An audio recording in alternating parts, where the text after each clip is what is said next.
Hello, and welcome to this short introduction to the work of EMRA, the Edinburgh March Riding Association. Some of you may be aware of the work of EMRA, which brings 300 horses to the streets of Edinburgh every September. EMRA was only founded in 2008, but the work and the history of the group is so much deeper than one single magnificent event. EMRA and the riding of the marches have their origin in the events of September the 9th, 1513, in the Battle of Flodden. Flodden was a battle in the War of the League Cambrai between England and Scotland. In terms of troop numbers, it was the largest battle between the two countries. The Scottish army, led by King James IV, was heavily defeated. The English army, commanded by the Earl of Surrey, were victorious. An army of some 32,000 had been defeated by 24,000. And accounts vary, but anything between 5,000 and 20,000 Scots died compared to 500 to 5,000 English. But the Scots had lost their king.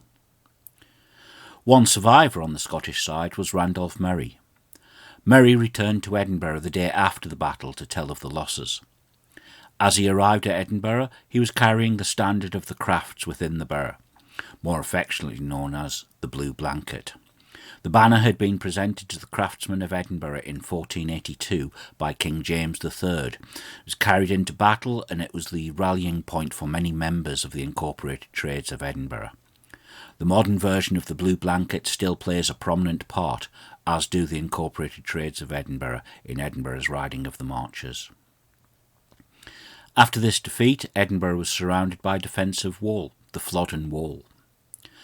On the 31st of October 1579, the first known riding of the marches of Edinburgh took place. The Edinburgh Town Council decreed that the borough marches would be inspected on the day of All Hallows. Riding the marches, or common riding as it is known in the Borders, is thought to date back to the 12th century and was a way of checking that the march or boundary stones of towns were intact. Traditionally, the checking took place on horseback, hence riding of the marches.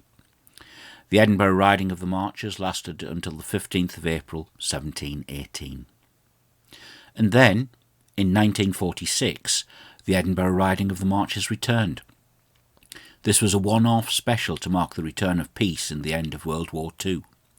70 riders took part, and their return into the city was watched by a crowd described as approaching royal visit dimensions. The Edinburgh standard was carried by the captain of the riding, Treasurer Murray. The Lord Provost welcomed the captain, standard and riders and declared that the event had been a picturesque method of uniting the past with the present. Despite the fact that Treasurer Murray became the Lord Provost the following year, this remained a one-off event until 2009. EMRA was formed in 2008 to promote and facilitate the annual reenactment of the Edinburgh riding of the marches and all its associated traditions, commemorating Randolph Murray's return with the ancient Blue Blanket and the tragic news of the defeat of the Scottish army at the Battle of Flodden. The first new ride took place in 2009 and is now a well-established event in the calendar of common ridings, marking the end of the season.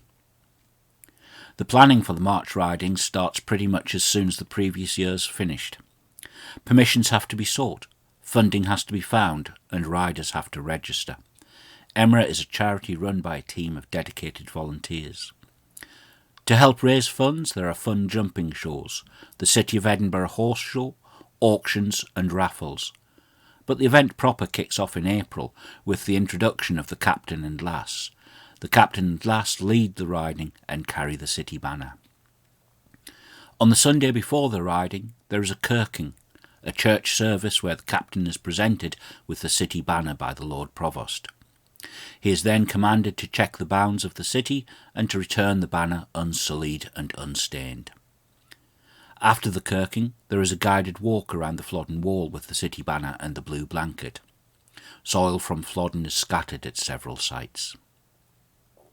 The following Friday is the EMRA Ball, and then, on the Sunday, is the Edinburgh riding itself. Starting in the morning, a ride of some 26 miles is completed, with about 300 horses and riders from all around the world. Then the riders arrive at the foot of the Royal Mile. A bit further up the Royal Mile, waiting for them, are some 20,000 spectators who have been entertained by bands, acrobats and dancers. The riders proceed up the Royal Mile, where they are met by the front part of the procession. The blue blanket and the merchant's banner, followed by the High Constables, the Lord Provost of Edinburgh, Lord Dean of Guild and Deacon Convener, the banners and deacons of the Incorporated Trades of Edinburgh, members of the Royal Company of Merchants, and various other dignitaries. The procession proceeds to the Market Cross, where the captain and several others take up position. Here the banner is returned to the Lord Provost, unstained and unsullied, and a minute's silence is held for the fallen. And then that's it. The whole process of planning starts for the following year. Details are given on the EMRA web pages, Twitter account, Instagram, YouTube and Facebook pages. In November, the search for the new captain and lass starts, and when the tickets go on sale to ride, they sell out very quickly.